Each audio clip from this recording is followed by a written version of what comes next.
Hello, world singers! My name is Brooke. And I'm Tyler. And this is Cosmere Conversations.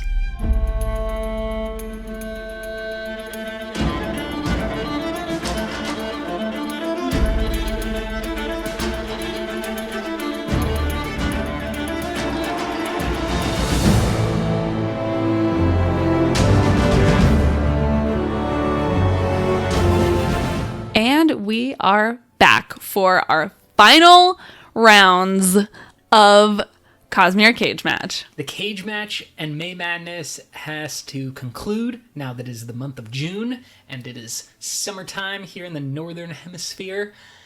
But we have some fights to discuss before we go out and enjoy the beautiful weather that has struck upon us. Yes!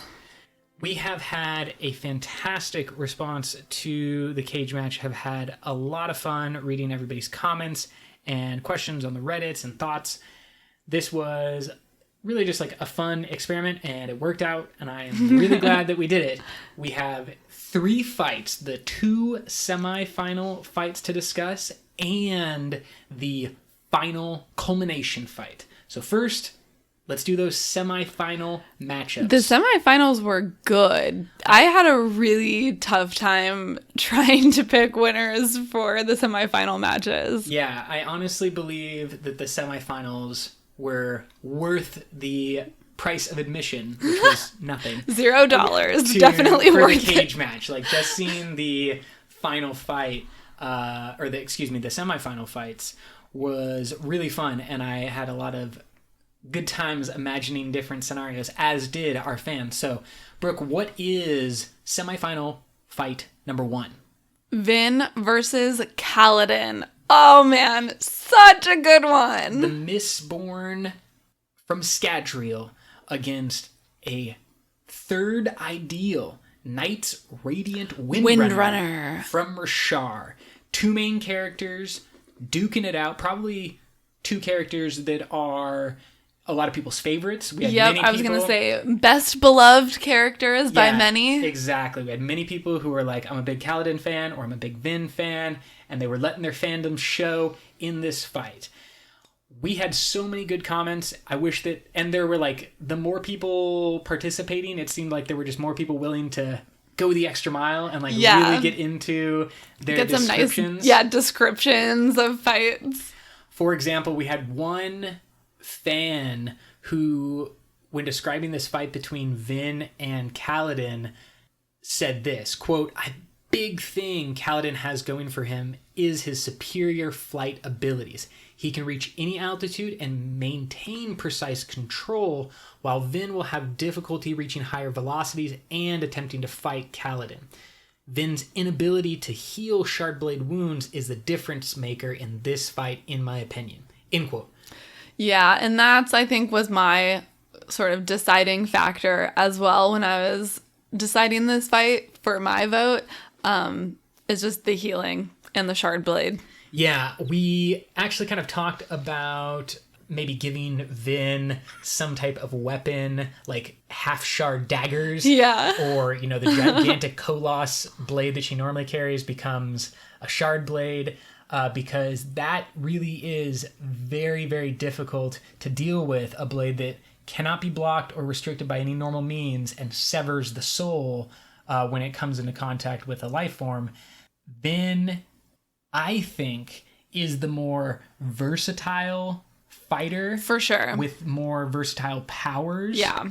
There were a couple of really interesting things that I didn't even think about for the Ascendant Warrior. One of which literally never even crossed my mind was if Vin would be able to use emotional allomancy, maybe with a Duralumin Blast, to somehow affect Kaladin mid-fight. Yeah, this idea that Kaladin is already a little bit emotionally unstable and that Vin might be able to kind of exploit that with her specific emotional powers. I thought that was a really cool call. Shout out to that fan. Absolutely. And we also had people trying to pull in Sanderson quotes himself. Good. Diving into those Word of Brandons. Respect. Absolutely. There was a convention where he was asked in a generic fashion, without any type of specific names thrown around, how he thought a fight between a Mistborn and a Stormlight user would go. And Brandon was favorable to the Mistborn. Now, that's interesting. Yeah, I think that what he was incorporating may have been the God Medals ATM, because that's a normal thing that Mistborn can do, and something that we in this fight have ixnayed. So I don't know if like he was aware of that restriction, don't have any access to any of the higher metals that were discovered later, like cadmium and the kind of bend alloy, the different Mistborn Era 2 metals. Vin would never have those. Yeah, I wouldn't give Vin Era 2 metals, but I would say for this specific fight, I might say that she could have ATM. Oh, I think that would change everything. That would make a better fight, but I still think, because if she gets nicked by the shard blade, she's done. So it would make for a better fight, but I think she still loses. That's interesting. I honestly see ATM, and the reason that we took it out originally is because ATM is so powerful. The ability to predict the future, even momentarily, even for just a second or two, could really be all that a fight needs. I am reminded of Miyamoto Musashi, the famous Japanese swordsman, who was constantly talking about how fights should be over very, very quickly. Like a single strike or single move or two. You don't want to dance with your opponent. It's not something that's supposed to take a long time. It is, let them attack. You're here to do a job. Yeah, let them attack or you attack, and it's over in seconds. Now, obviously, better fighters are able to kind of predict and game out for longer and to keep fights going, but ATM is that super ability to recognize the exact move you should make to end the fight as quickly as possible. But Kaladin can heal and can then dish out enough damage with that ATM assist. And that's why I say the ATM would make it a better fight, because there would be a few key moments that she would be able to avoid getting hurt or be able to get a strike in on Kaladin. Yeah. But those moments are not going to be the final say. And I think one of the things that Kaladin has shown in his previous fights and is really, really powerful is the Syl manipulation. I find that a weapon that can change forms and even become a shield, not just a weapon, is something that Vin has certainly never seen or dealt with. She can't block the weapon in any way, so she has to avoid it. Even with ATM, I don't think she would be able to predict what the weapon would be. That is interesting. Like, can ATM show you what a not a shard blade, a spren blade will do? I don't think so. That is an interesting little wrinkle in there. I like that you picked up on that, because I didn't even think about it. There's so many different variables in these fights, and that's why the fans were so great in their kind of helping us out and thinking about this. What was your personal vote? Not the fans' vote, but what did you personally think? I personally did end up voting for Kaladin. Okay, and primarily because of that healing. I definitely wanted and maybe failed to convince you and the fans that we should give Vin some type of additional weapon or shard weapon to deal with that shard blade. I gave it to Kaladin, and I think the fan from earlier pointed out he's more mobile, and we have seen in so many of these fights how mobility is a powerful ally to have, or a powerful tactic to use. Absolutely. And Vin, I don't think, has ever dealt with a opponent that is more mobile than she is. True. Like, it would be a shock, not just to deal with a weapon that she can't block, but also a opponent that is far, far better suited to the skies, where the Mistborn are often so comfortable and powerful. Well, she's fought Inquisitors that I think are fairly mobile and fast, but I think still not in the same way that Kaladin is, because they're using the same magic system and she's better able to predict where those Inquisitors will be. That's a good point. The different magic systems kind of give you an understanding of like how your opponent will move and exactly. stuff. And I think that if I was going to maybe say like, who would I want on my team as part of like the military campaign that I am imagining, Vin as her kind of assassin role and like leader of the charge whenever there's a fight is pretty damn powerful. And I really like the more emotional medals and the different abilities of Allomancers. I think it's pretty cool. The tin usage. Yeah. I think all of those things would make me maybe want to hang out with Vin and recruit her onto my mystical Cosmere army.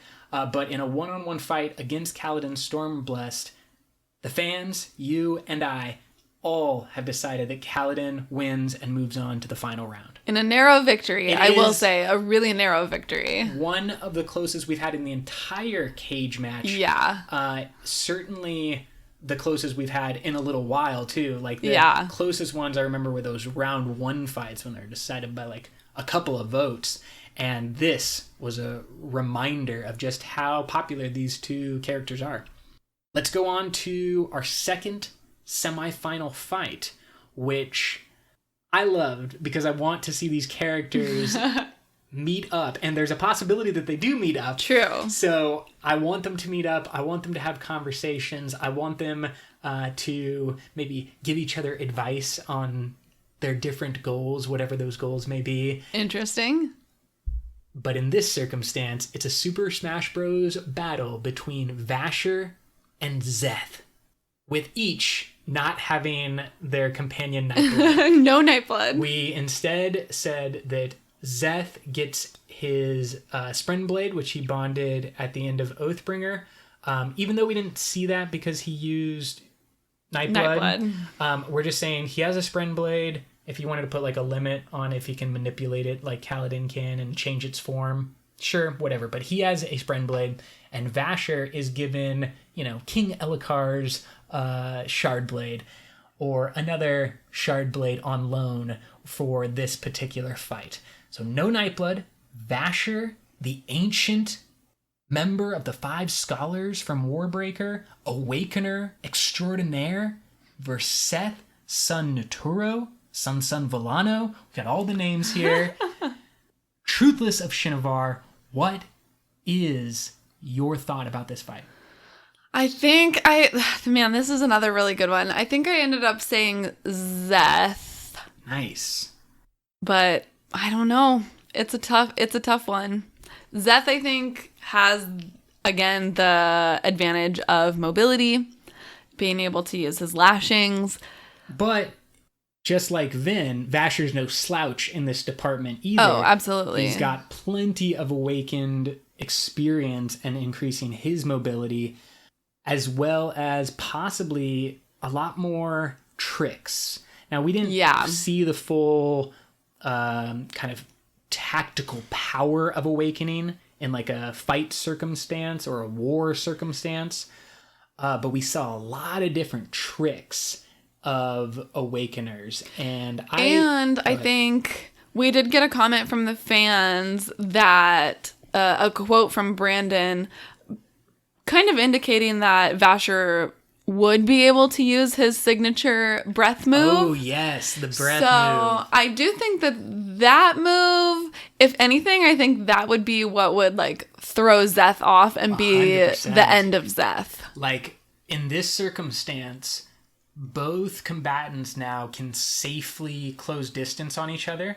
Both have a magic system that they're comfortable with. Both have shard blades of one type or another. So these guys, unlike maybe Vin in the last fight where she has to constantly be avoiding that Spren Blade, these ones are in close. And when you're in close with Vasher, he has that breath pass or like overwhelmed by breath move that he has used to defeat superior opponents in the past. And Vasher, we know from his role as Zahel on Rashar, he has a lot of experience in fighting shard bearers. Like, Yes. that's what he does. So, I mean, obviously he's going to be able to hold his own in this fight. Yeah, I think this is maybe the longest lasting fight, other than Hoyd versus Miles, which May still be happening. yeah, We're not sure. We retconned that, so it's going on for thousands of years. But eventually Miles will lose. I do think that this fight has the possibility to like end up being an extended bout, which is the opposite of what I was just talking about in our previous one. I think that these two are really equal. One of our fans said this, quote, "Vasher wins, in my opinion. I think Vasher is the more skillful fighter, as he was already a master swordsman and awakener, and has had even more time to improve. More importantly, Vasher has many years of training with shards, even more than Zeth." I think that's soft speculation, but like fair. Yeah. It's fair. Yeah. He knows the strategies to take on shard bearers and is one of the most ingenuitive fighters that we have seen. His breath trick and his insistence to Adolin that he practices knife against sword and knife against spear in case he loses his shard blade shows that he considers all possibilities. End quote. Really, really thoughtful comment, and I think the reasons that this person outlined is one of the reasons I personally voted for Vasher in this fight. I went with age, experience, and that kind of fighting creativity or ingenuity that, you know, previously I think Vin was probably like the best example of someone who's really creative with her uses of fighting. But I think Vasher may actually be like the secret master of that. Yeah. Well, because creativity. he's had more years, as this person points out. He's just had so many years to practice and experience. And I think there's something to be said, again, for the, like, stability factor. Like, Zeth is not really a stable human being. That is an excellent point. Like, we have to keep in mind that even though this is a Super Smash Bros. Style fight, these are still the characters that we know and love, and part of the reason that we know and love them is their flaws. Zeth is definitely a broken individual. How much does that impact when he is facing a real challenge? Remember when he was facing Kaladin and he used kind of the full Stormlight the first time? He freaked out and retreated and like ran away from the fight. Yeah. Because it broke him psychologically, the whole not truthless, I am truthless type thing. Yeah. I think that many of the fans believed what you have laid out, which is that the Stormlight healing potential and the mobility is probably greater, well, definitely greater, than Awakeners. And for many people, that was the deciding factor, is that Zeth conceivably can take a couple more hits than Vasher can and live to tell the tale. I do think that Vasher has more secret powers that we have not been made aware of. Well, probably, but We can't include that. But I do think that, for example, Vasher probably has some type of healing yeah. that we are not aware of. Yeah. He certainly has unnaturally long life, and everybody could just say, well, that's because of a lot of breaths. But that's not what we see on Nalthis with other people. So I think that Vasher's got a lot underneath the surface we're unaware of, and that might change the way the fight could go. You know, maybe in 3 books we find out that Vasher's actually immortal and like he can heal any wound. In like 1 book, literally all of these fights could go a completely different way. But we are at this moment in time. And I will say one more thing that I think Zeth has going for him is that we know that he has practiced with all of the honor blades. Oh, and so I just think that learned ability to react to the unexpected and react to different types of powers is going to be really valuable in a fight like this against someone that has powers that he may have never seen before. But Zeth already has practiced that sort of thinking on his feet type of response. Yeah, I mean, I really love this matchup because you have two people who are very, very experienced, unlikely to be immediately overwhelmed by a magic system or a magic move. Like, I don't think that Vasher for a moment is going to be thrown off by, like, the lashings that totally Zeth uses, yeah. and vice versa. I don't yeah. think Zeth would be all that confused Yeah. by a new magic system like Neither Awakening. one of them is at a big disadvantage, which is what makes this fight so fun. After a long, drawn-out fight between these two master swordsmen, master magicians, the fans have decided that Zeth Son Naturo will move on to the final round.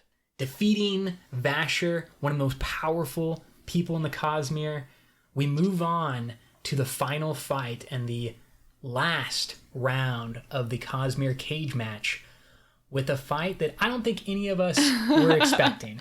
Yeah, this leaves us with Kaladin versus Zeth, which is a fight that we have seen before in the books. But again, this is all random. Everything is made up and the points don't matter. I think what is so great about this fight and this kind of ending to the Cosmere cage match is it does point out that magic systems are not necessarily equal across worlds. I think we had a plethora of fighters from Rashar because it is the most war-heavy of the worlds that we've seen. And it's just the most developed so far. Correct. There is, I would say, before you start talking about Mistborn Era 2 and guns and stuff like that, like many of our combatants, Wax being the big one, made it very far because of guns. Marasi, we thought could pull off a surprise victory over Vasher with her use of guns. But yeah, for the most part, we have this kind of magical advancement on Rashar mixed with a very war-heavy society, creating a bunch of individuals that are just going to have more experience and magic better suited to fighting. Like, how much of Vin's loss is simply because, as we mentioned, many of those elementic abilities are better used for like sneaking and sleuthing and being an assassin than a full-on like warrior out on the front lines.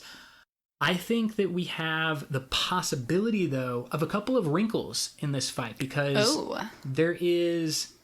we've seen this fight in the books, Kaladin versus Zeth.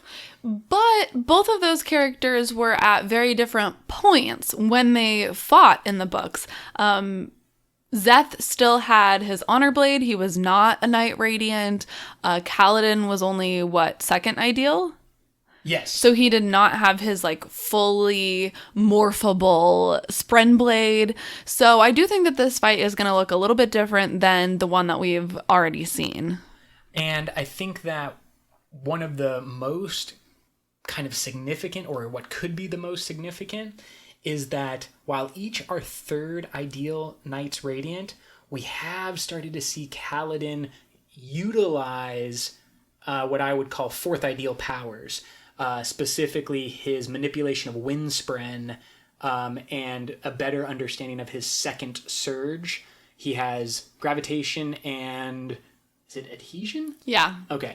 But his second surge in the manipulation of Windspren, he started to really practice where we have seen Zeth never use Division, his second of the two. So what I'm saying is like, they're both third ideal Knight Radiants, but I think Kaladin is more experienced with his powers than Zeth is. Even though Zeth, like you said, has used all those honor blades before.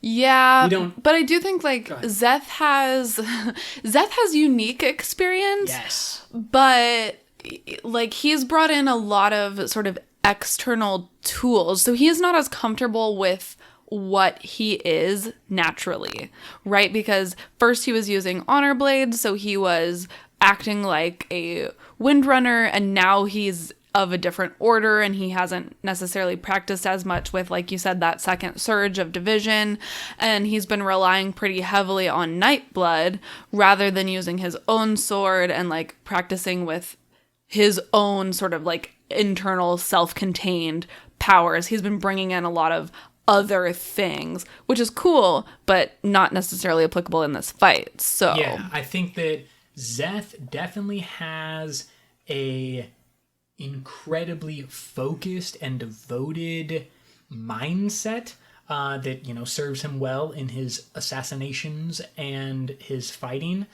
But at the same time, he's going up against Kaladin, who's one of the more driven characters that we've seen across the Cosmere. So no real edge. I think both of them have mental flaws that everyone is aware of. But I would say like no real edge in terms of the mental combatants. We have equal amounts of healing. You know, theoretically, no reason that one would have more healing abilities because of Stormlight than the other. True. One of our fans wrote out quite a long bit, and I'm not going to read it all, but I will read parts of it because I love that they kind of understood the updated nature of this fight. They said, quote, "We've seen this fight already, so hey, Kaladin must win, right? He did once, well, not so fast. That was Szeth with an Honor Blade and Kaladin as a second Ideal Radiant. Now this is a fight between two full Knights Radiant, Skybreaker and Windrunner, two orders who historically hate each other. This is the closest fight so far in the cage match, and I believe it goes to Szeth. Both are evenly matched in power and skill, but Szeth has ruthlessness about him that at this point in the story, Kaladin simply does not." End quote. Good point. Good so point. they're saying that like maybe that mental imbalance that Szeth has contributes to his ruthlessness. And his victory. Yes, and for them, the supposed victory. I believe that the fight is going to come down to a taking of a bunch of wounds by each of the individuals. As we've mentioned in other fights, though, I think where Kaladin has the advantage, and I voted for Kaladin, I think where Kaladin has the advantage is his manipulation of Syl and Syl's cooperation with Kaladin. Like, everybody's talking about the individual characters, but we also forget Syl's character. Syl and Cal are a team that are working together, and they're very, very connected and unified. And so we have seen multiple times Syl aid Kaladin in unique and creative ways that weren't necessarily because of Kaladin. It's not like Kaladin said, "Hey Syl, go do this thing and I'm going to do this thing." It's just like she knew what to do. She knows what he needs. Yes. And like I find that to be what could be the deciding factor in this fight is not necessarily Kaladin at all. Obviously, he's got skills. But Syl for the win. Yeah, Syl is the game breaker, basically. The thing that nudges Kaladin over the edge in my perspective. I really liked another fan quote that we got for this one as well that was just kind of creative and thoughtful. This person says, quote, "The premise of the fight begins when Szeth and Kaladin argue over who can best protect and serve Dalinar." And then they go on to say, Kaladin says, "I bet your spren can't become different weapons. Szeth is envious and commits seppuku." Nail promptly resurrects him. End quote. And it just goes endlessly around and around and around. I did have that thought as well. Like, maybe Szeth, or maybe Kaladin wins because Szeth has sworn himself to Dalinar, and Dalinar is just like, "I command you not to defeat Kaladin." And so he just like waves the white flag and Kaladin waves wins. his old assassin's white clothing. Yeah. I give up. So I think that's my version of the fight. Kaladin wins because Szeth just surrenders because Dalinar told him to. There are an endless number of those comments and thought-provoking ideas and creative uses of powers that we've seen throughout the Cosmere cage match. Many complaints as well. Love you complainers as much as the supporters.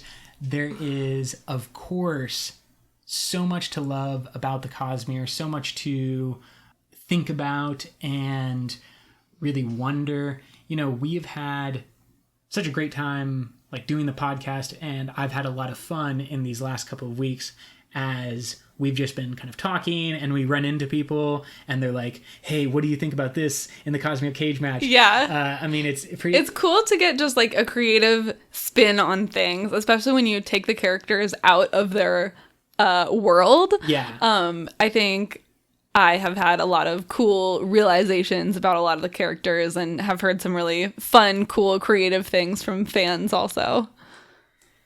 We are calling Kaladin Stormblessed our victor in the Cosmere, winner of the Cosmere cage match. Woo!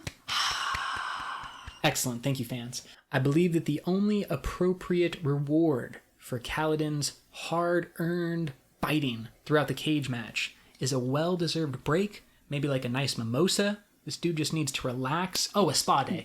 He needs spa a day. Horn-Eater Peak spa day. Kaladin definitely needs a spa day. Kaladin, we hereby present you with this certificate for 1 complimentary day at the Horn-Eater Peaks spa. It's really nice, definitely not being impacted by odium right now because we exist in a pocket universe where we do whatever we want. To everyone who is listening, thank you so much for being part of Cosmere Conversations. You can follow us on Reddit and Facebook and Twitter at Cosmere Convo. All the good things, all the happiness. Let us know if there is anything you would like to hear coming up on the podcast. We always love to hear from you guys. Thanks again so much for participating and getting online with us and voting and sharing all of your creative ideas. Until next time, life before death, Strength before weakness. journey before destination.